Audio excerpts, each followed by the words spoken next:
మనం చిన్నగా ఉన్నప్పటి నుంచి ఎప్పుడైనా కళ్ళు రెండు మూసుకొని కూర్చున్నామా? నిద్రపోతాం కదా. కానీ ఒక్క ధ్యానం మాత్రము ఒక 3 గంటల సేపు ఎలా కూర్చున్నా నాకే అర్థం కాలే. అప్పుడు ఆశ్చర్యం అనిపించింది నాకు, దీంట్లో ఏదో ఉంది. ఈ ధ్యానం అన్న ఉండాలా, నేనన్నా ఉండాలా, తెలుసుకోవాలా. ఎందుకంటే నాకు ఫస్ట్ రిలాక్స్ అనిపించింది కదా. ఎప్పుడైనా కానీ మొట్టమొదటిగా మనసు రిలాక్స్గా అనిపించింది అనుకోండి, ఆరోగ్యము సంపూర్ణంగా అవుతుంది మనిషికి. ఇది మొట్టమొదటి స్టేజ్ అనమాట. ప్రతి ధ్యానం చేసే ప్రతి ఒక్క వ్యక్తికి స్టార్టింగ్ మొదలుపెట్టిన 15 నిమిషాలు మొదలుపెట్టినప్పటి నుంచి 15 ఏళ్ళు 20 ఏళ్ళు చేసే వ్యక్తికి 30 ఏళ్ళు చేసే వ్యక్తికి ధ్యానం ప్రతి ఒక్క మనిషికి వర్తించేది ఇదే. మనసు ప్రశాంతంగా అనిపించిందా, నువ్వు ఫస్ట్ మెట్టు గెలిచినట్లే, ఫస్ట్ ఓటింగ్ పడినట్లే నీకు. ఇంకా ఇది బాగా గుర్తుపెట్టుకోండి. ఎందుకంటే నా జీవిత అనుభవం భగవద్గీత కంటే గొప్పదని పత్రిక గారు చెప్పారు.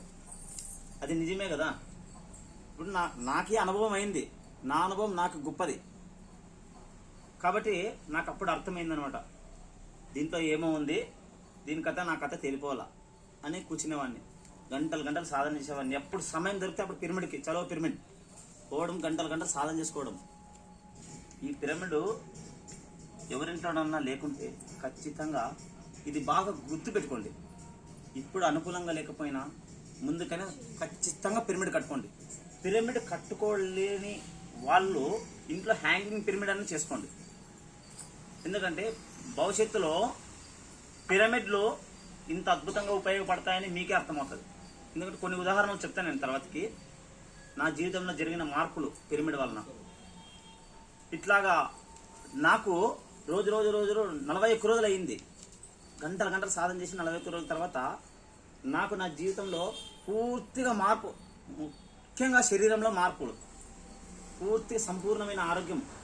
నాకు నొప్పి తగ్గింది, ఆయాసం తగ్గింది, మాటలు నత్తి తగ్గినాయి, హాయిగా తిరుగుతున్నాను, ఆనందంగా ఉన్నాను, వెన్నుపూసి నొప్పి తగ్గింది, బాడీ పెయిన్స్ తగ్గినాయి, కళ్ళు తిరగడం తగ్గింది. ఇవన్నీ ఒక్క 41 డేస్లో అన్నీ క్లియర్ అయినాయి అనమాట. అప్పుడు నాకు అనిపించింది, ధ్యానము నేను ఒక్కడు బాగుండడం కాదు, అందరికీ ధ్యానం చెప్పాలా అని నాకు ఒక ఆలోచన వచ్చింది అనమాట. ఆ రోజు నుంచి ఒక టీంని తయారు చేసుకున్నాము, ధ్యానం చెప్పాలని ప్లాన్ అనమాట. అంతకుముందు ఏం జరిగిందంటే